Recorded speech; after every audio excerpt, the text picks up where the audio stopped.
Good morning, everyone.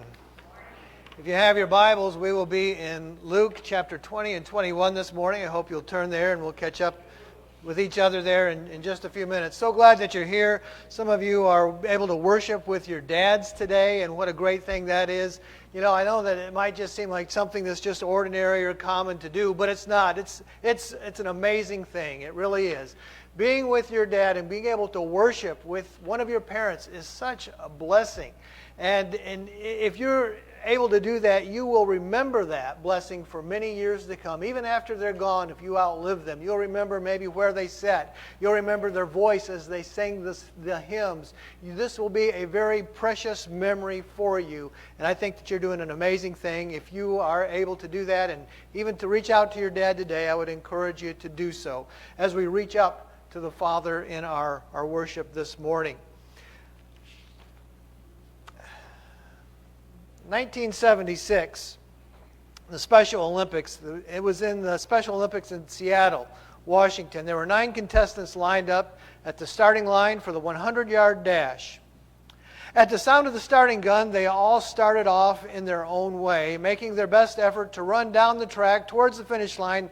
That is, except one young boy who stumbled soon after the start. He tumbled to the ground and he began to cry. 2 other racers, hearing the cries of the boy who fell, slowed down and they looked back at him. And without hesitation, they turned around and began running in the other direction toward the injured boy.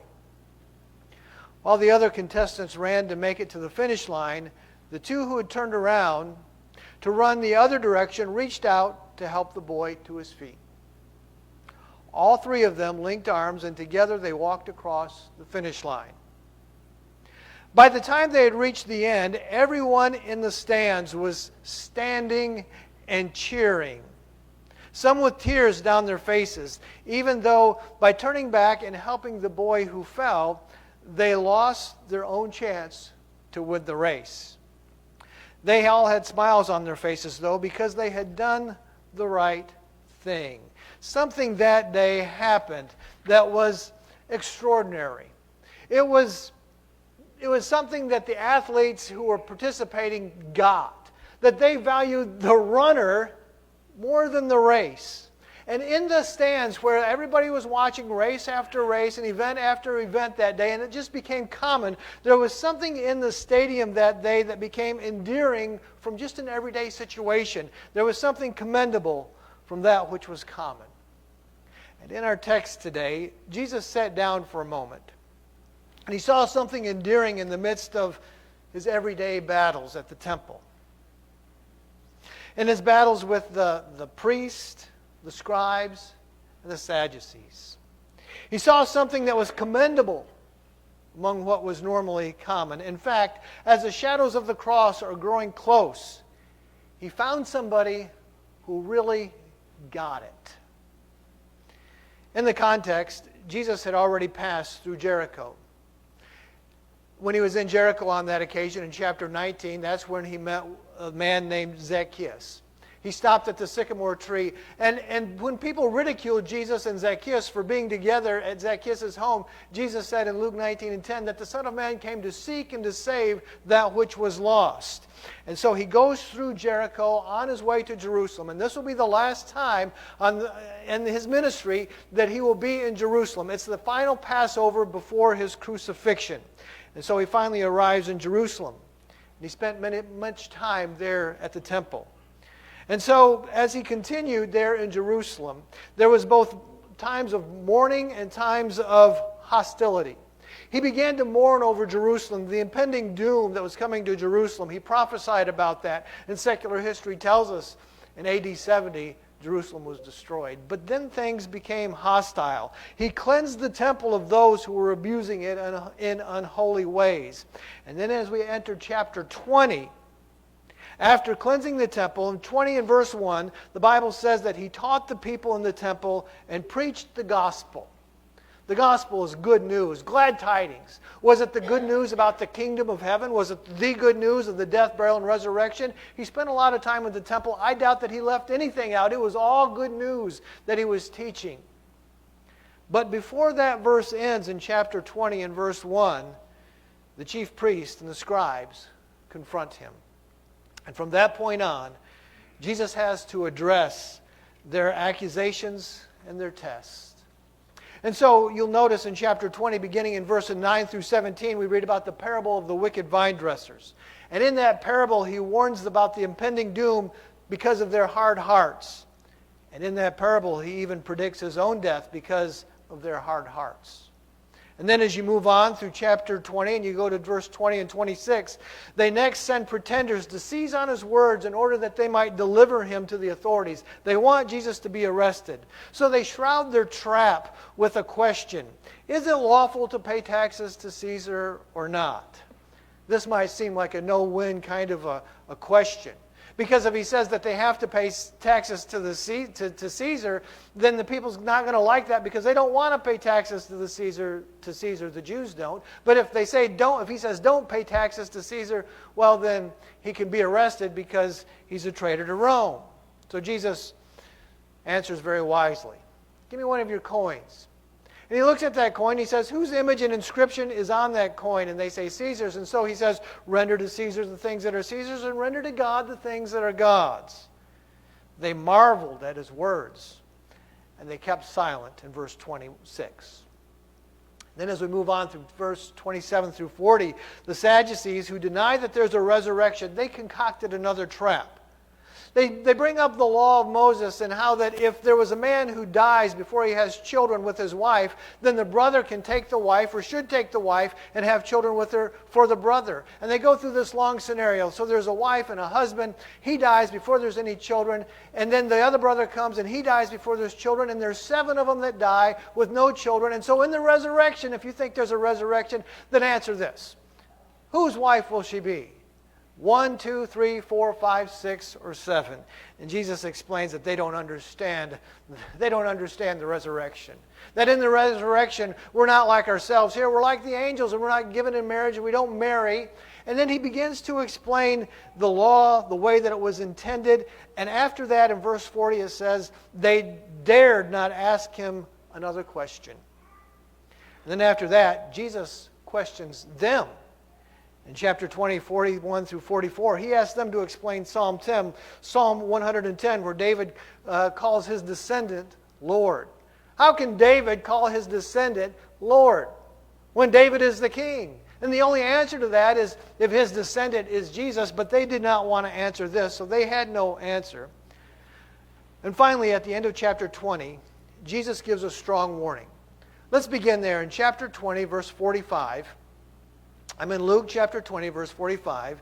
Then in the hearing of all the people, he said to his disciples, beware of the scribes who desire to go around in long robes, love greetings in the marketplaces, the best seats in the synagogues, and the best places in the feast, who devour widows' houses and for a pretense make long prayers. These will receive greater condemnation. So here's Jesus in the temple, debating, teaching, being accused, being tried, being tested. He turns the table on them, and then he gives them a very sound warning. And he says in the hearing of all the people would probably indicate even those that he had just debated with and the people that he had silenced. They had no answers. But Jesus had an answer, and he had something to say. And he gave a profile of these people. They look the best. They pray the best with the biggest words. They sit in the best places, and yet they take advantage of the poor and the vulnerable. Even widows are their prey. That was a lot. That was a lot that Jesus had to deal with, and a lot that he said, and it wasn't done. As you continue in chapter 21, the majority of it deals with the destruction of Jerusalem and the final coming of the Son of Man. These are heavy, deep things that he's saying. And most of it was in the form of a warning in preparation for judgment. But in the first 4 verses of that chapter, in chapter 21, there was time for a break. For 4 short verses, it seems like Jesus finds a reprieve. All the agitators are silenced. the disciples had probably begun to walk away and disperse, and he sat down, apparently alone, and he saw something endearing from the everyday. He saw something commendable from that which was common. Mark also writes about this. In Mark's account, Jesus sat opposite of the treasury in Mark chapter 12, and this would give him a good view of what was about to take place. Also in Mark, Jesus calls his disciples over to observe what he was seeing with his very eyes. Here, Luke draws us in this way. A scene and a story begins to develop. Remember the widows who had been devoured by the upper class and the scribes in the previous chapter? Well, perhaps there's one of them there, among them. So chapter 21 begins this way. And he looked up and he saw the rich putting their gifts into the treasury. This money was probably used for the upkeep of the temple. The treasury probably consisted of a number of collection boxes that were backed into the wall. And at the top of these boxes, the scholars say there was these metal pieces that came out kind of like a trumpet. And so when the people went by, they could throw their coins in there, and the rich who walked by threw their coins in there, and they sounded the trumpet. It made a loud noise and a loud clanging. The rich people were putting their gifts in the treasury there, and they were probably making a lot of noise. From where Jesus sat, this was probably an ordinary, everyday thing. People came in, and they gave their gifts. And even though the gifts, even from the rich, were accepted and acceptable, they seemed to draw no special attention from Jesus. But in verse 2, Jesus' attention goes to this one woman. And he saw also a certain poor widow who was putting in 2 mites. A mite, in my version, maybe in your version, it says a lepta, or 2 small coins. They were valued at less than a penny apiece. From one commentator, we find that according to Jewish tradition at that time, it was not permissible to cast in less than 2 gifts. And so all she had were these 2 mites, and she put them both in the treasury. Compared to the wealthy givers and all the sound and the clanging that they were making when they threw their money into the treasury, these 2 mites would just make a very small ting, maybe not even heard among all of the other coins. Verse 3. So he said, "Truly I say to you that this poor widow has put in more than all." This is where Mark writes that he called his disciples to himself. It's almost as if he's saying, come here, you've got to see this. There's something you need to see and something you need to know about this. And in the same courtyard, there stood probably, likely, men and women, young and old, rich and poor, and out of all of them, she stands out among them. And Jesus makes this kind of confusing claim. He says, this poor widow has put in more than all. That's strange because she only had 2 mites. And the rich people were there and they were putting in a lot of money, it sounds like. And she put in the lowest legal amount that you could put in. The others were wealthy. Is he saying that they were so cheap that they put in less than that? I don't think so, because that was the least that you could put in. But since she put in the lowest amount, how could this be more? Does Jesus not know how to count money? The truth is, he does. But even greater than this is his ability to rightly evaluate a gift. He judges the heart of the giver. And so he explains in verse 4. For all these out of their abundance have put in offerings for God. But she, out of her poverty, put in all the livelihood that she had. The wealthy put in a certain percentage. If it was a tithe, it would have been 10%. The wealthy could easily contribute 20, 30, 50 or more and still have plenty enough to pay their bills afterwards. But she put in more, in that she put in 100%. This poor widow wouldn't have enough to buy lunch after she left. One commentator, I'm sorry, I'm a little bit behind on these slides. One commentator said, if God still measures gifts by the rule of what the giver has left, many a handsome gift must appear deficient. She had nothing. Not even a husband. And this was before Social Security, This was before life insurance. This was before retirement benefits. She had no husband. She had no money. She had nothing. But then again, in another way, she had everything. She had perspective.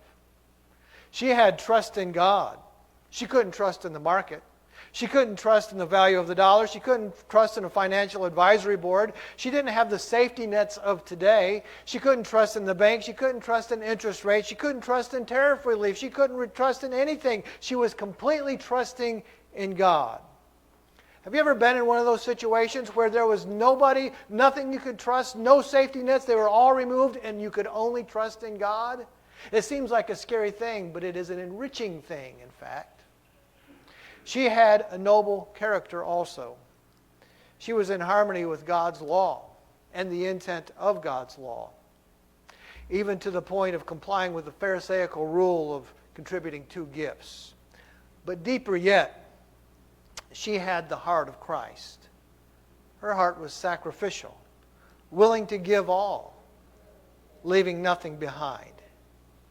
She gave all she had in life. Jesus gave his life. Within days of this event, Jesus would breathe his last.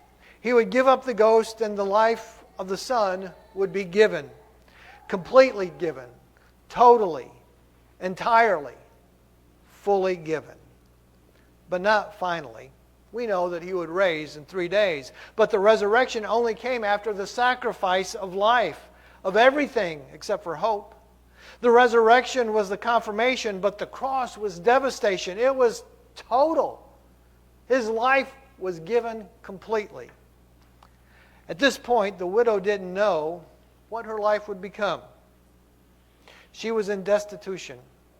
She was in want. She was without. Her heart had led her to sacrifice all. During his ministry, Jesus saw a lot of different people who were willing to give and not give. He saw some who refused to give anything to God. Like the coin that bore the image of Caesar. There were those who didn't realize that they bore the image of God, and they refused to render to God what was God's, themselves. There was a rich young ruler on one occasion who went away sad because he was wealthy and he didn't want to let go of the wealth. On another occasion, earlier in Luke, he told about a rich farmer who built bigger barns because he didn't want to give any of it. He wanted to keep it all. He saw people who also gave a lot. There were certain women we read about in chapter 8 when we were going through this series. There were certain women who often showed up and provided for Jesus. People like Mary Magdalene and Joanna and Susanna and many others. There was people like Nicodemus and Joseph of Arimathea when Jesus had already died, and they took his body and they gave him linens and spices, and Joseph even gave him his tomb to use. There were people who gave lots. And he saw people like this widow who gave all. I think of people like Peter and James and John. They left their fishing boats. They left their business. James and John left their father in the boat, and they went and followed Jesus. And there was people like Matthew Levi, who left his career, left the tax booth, and followed Jesus. There were many others. It became quite clear as you read through the book of Acts, as the church grew, that it often grew as a result of people who were willing to give all to follow Jesus. I wonder what happened to this widow woman. Did she know about the widow in 1 Kings chapter 17? You remember her story? The one who provided for Elijah. There was this drought, and God sent Elijah to this widow woman. And when he gets there, he asks for food, and she says, I just have a handful of flour and a little bit of oil. I'm going to gather some sticks. I'm going to go prepare it, and I'm going to make it for myself and my son. And then we're going to die. But the man of God gave her a promise. If you will give all of this to me so that I can eat it, your bins of flour will never run out, and neither will your oil run out until this drought is over. And she trusted him. And she made those cakes, and she gave it to this man of God. And her bins were full, and her oil was plentiful. Did she know about that? Is that why she gave it all, hoping that God would do something for her? Did she know about the law of sowing and reaping? 2 Corinthians 9 and 6, he who sows sparingly will also reap sparingly, but he who sows bountifully will also reap bountifully. This verse is often misused, and sometimes it's used by televangelists to coax people into just giving a little bit more. And sometimes, because of this principle, people sow bountifully because they have a greedy heart, wanting to reap bountifully also. Did she know that you can't outgive God, and so she put it all in without concern, care, or coercion? What happened after this woman left the temple? Did she have a long-lost son that finally returned and provided for her? Did she have a friend or a relative who decided to take her in? Did she have an investment that finally matured, or did she just go out and die, poor and alone? Maybe we don't know because we're prone to focus on the bounty more than the sacrifice. As Jesus' time drew near, the cross is within a few days. As his time drew near, read through the gospel accounts and you'll know where his focus was. It was on the sacrifice. It was on the cross. The people who had surrounded him, even in the temple, didn't seem to get it. They had misused the temple. They had neglected the God of the temple. They had neglected the degrees of the God of the temple. They had accused and tried to sabotage the son of the God of the temple.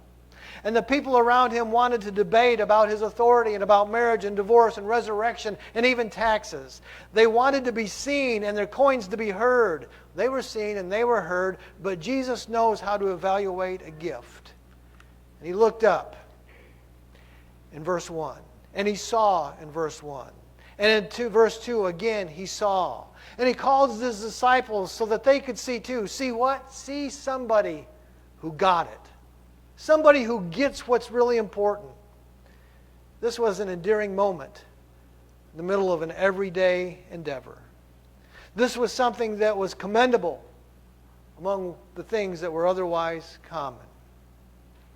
As far as we know, this was the final teaching Jesus gave at the temple. What a way to end the temple experiences.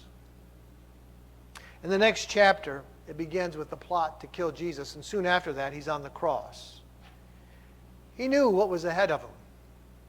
He knew what was ahead, and he was willing to go through with it no matter what. But I can't help but think, doesn't it make it easier to continue on with somebody who understands and will sacrifice too? In Luke chapter 9 and verse 23, we read that if any man desires to come after me, let him deny himself, take up his cross daily, and follow me. Friends, this is not an attempt of a message to get you to give more money. This is simply an attempt for you to consider your discipleship, to dig deeper in your discipleship, not necessarily your pockets. To consider who Jesus is and what he's done, and if you will join in with him. This could be the day that something endearing happens in an otherwise everyday occurrence. Something commendable among what seems to be so common. If we can assist you in this walk, we invite you to come while we stand and sing.